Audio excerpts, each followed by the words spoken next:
नमस्कार, मैं हूं आपके साथ निधि सिंह। रुक करते हैं बड़ी खबरों की ओर। अयोध्या सपा प्रदेश अध्यक्ष श्यामलाल पाल अयोध्या पहुंचे। सहकारी गन्ना समिति के चुनाव में नामांकन के दौरान हुई मारपीट में घायल सपा नेता से सर्किट हाउस में पहुंचकर मुलाकात की। सपा प्रदेश अध्यक्ष का बयान यह है, किसान विरोध है सरकार, किसान की लड़ाई में हम उनके साथ।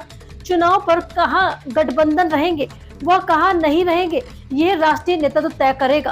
कार्यकर्ताओं से मिलने के लिए आया हूँ। भारत में एक है संविधान, शासन सत्ता में बैठे लोगों की जिम्मेदारी संविधान के अनुसार देश को चलाने की होती है। उसी संविधान है में लोकतंत्र, वर्तमान सरकार द्वारा लोकतंत्र के साथ विश्वासघात किया जा रहा है और साथ ही पार्लियामेंट और असेंबली पंचायतों के अभी हाल ही में गन्ना सहकारी समिति का चुनाव चल रहा है। लोकतंत्र के हिसाब से हर व्यक्ति को स्वतंत्रता है और वह अपनी मर्जी से अपने लोगों के साथ जा करके नाम का दाखिल करा सकता है। गन्ना सहकारी समिति के जो किसान देश के लिए बड़े उत्पादन की शक्ति देता है वह किसान गन्ना सहकारी समिति है। आगे देखिए। ये पीछे वाले जितने अपने नेता है, फैजाबाद जनपद में आने का उद्देश्य मैं अपने कार्यकर्ताओं से मिलने के लिए आया हूं और मैं आप लोगों के माध्यम से बताना चाहता हूं कि भारत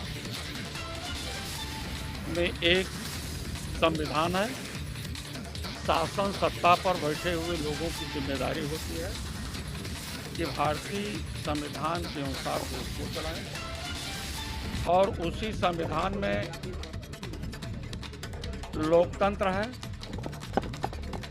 और वर्तमान सरकार द्वारा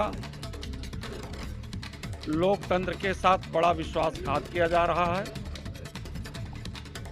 चाहे पार्लियामेंट का चुनाव या असेंबली का चुनाव या पंचायतों का चुनाव या अभी हाल में गन्ना सहकारी समितियों का उत्तर प्रदेश में चुनाव चल रहा है, जो लोकतंत्र के हिसाब से हर व्यक्ति को स्वतंत्रता है कि वो अपनी मर्जी से अपने लोगों के साथ जाकर के दाखिला कर सकता है नाम का। पर इसी लोकतंत्र में पूरे उत्तर प्रदेश से जो हमें सूचना मिलकर के आई है वो 55 जगहों पर गन्ना सहकारी समितियों में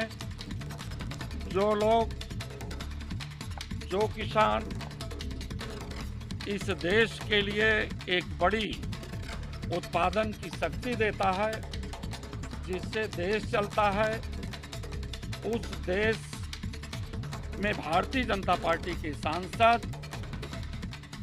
जिसको आतंकवादी कहते हैं किसानों को, वही किसान जो गन्ना सहकारी समितियों में मेंबर होना चाहते हैं, लोकतंत्र में चुनाव लड़ करके उनको दाखिला नहीं दिया गया।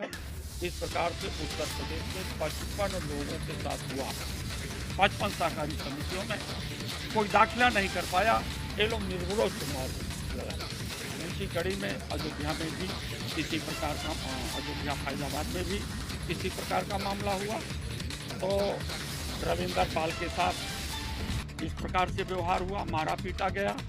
और आपने पीलीभीत में देखा होगा कि वर्मा जी विधायक के साथ, और तमाम सारी चीज़ें पूरे उत्तर प्रदेश में जो लोकतांत्रिक व्यवस्था से चुनाव नहीं लड़ना चाहते हैं, इनका तो पूरा का पूरा चुनाव अलोकतांत्रिक है, जो भारतीय संविधान के विरुद्ध चुनाव होने वाला। किसानों की उपज का सही मूल्य मिले, ये काम एम.एस. स्वामीनाथन जी जो कृषि वैज्ञानिक रहे हैं, उन्होंने एमएसपी की बात की, किसानों के सही उत्पादन का मूल्य मिले।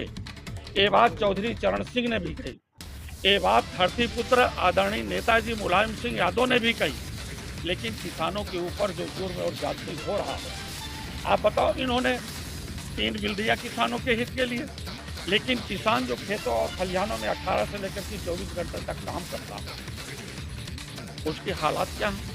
उन्होंने इस बिल को काला कानून कहा और काले कानून को लेकर के जब वो अपने घरों से दिल्ली के चारों तरफ घेर लिया तो इन्होंने कहा ना कि हम किसानों की दुगनी आय 2022 तक कर देंगे। क्या किया 2022 तक? इन्होंने किसानों को रास्ते पर बड़ा बड़ा कीला भाला गाड़ दिया और यहाँ तक कि वो शीत का समय था, पानी की ठंडी ठंडी बौछारों को देकर के 750 किसानों को मौत के घाट उतार दिया। इसलिए एक किसान विरोधी सरकार है। किसानों की लड़ाई में हम लोग उनके साथ हैं, पूरी तरह से समाजवादी पार्टी उनके साथ है। ये चुनाव इंडिया अलायंस का लोकसभा की है। विधानसभा की सीटों पर कहीं कोई मजबूत है, कहीं कोई मजबूत है। फिलहाल ये चीज़ें हमारा राष्ट्रीय ये तय करेगा कि कहाँ पर अलायंस रहेगा, कहाँ